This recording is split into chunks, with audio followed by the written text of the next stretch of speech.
Di antara cara nak bagi korang dosa apa dia? Astaghfirullah. Minta ampun kepada Allah Subhanahu wa taala.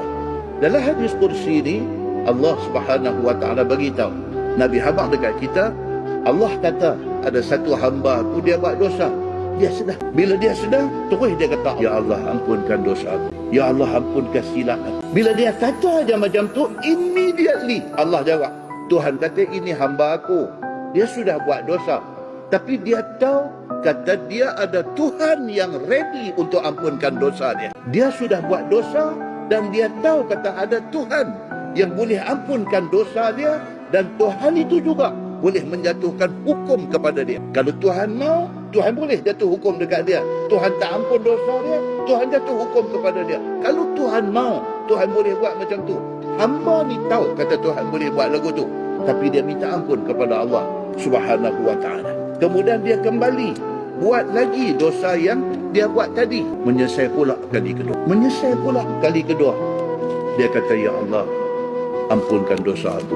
Menangis-nangis, bertaubat dia kepada Allah Subhanahu wa ta'ala. Tuan-tuan, bukan orang yang kita baca dalam hadis ni saja macam tu. Kita pun macam tu. Kita ni pun sama macam tu.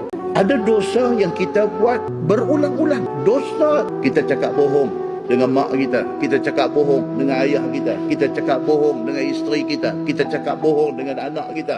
Adakah seumur hidup kita sekali aja kita buat benda tu? No. Kita buat berkali-kali. Seumur hidup kita, seumur hidup mak kita, seumur hidup ayah kita, berapa kali kita cakap bohong dengan dia. Selama kita diri rumah tangga sampai hari ini, dah berapa puluh tahun dah, berapa kali kita cakap bohong dekat wife kita. Selama kita jadi ayah kepada 4-5 orang anak kita, berapa kali kita cakap bohong dengan anak kita. Kita ulang dan kita ulang kesalahan yang sama. Maka Allah Subhanahu wa ta'ala cerita dalam hadis ni benda ni. Akhirnya kata Nabi SAW, Allah berfirman. Allah kata kepada hamba yang berulang kali buat dosa yang sama ni, Allah kata dekat dia, Tuhan kata buatlah apa hang nak buat. Tuhan kata buatlah apa hang nak buat.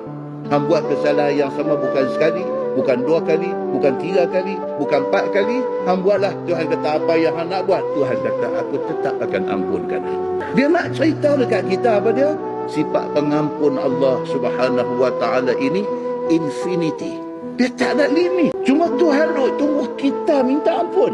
Itu saja. Hang main menghadap Allah dengan membawa dosa setinggi gunung. Tuhan tunggu nak bagi keampunan seluas langit dekat manusia ni.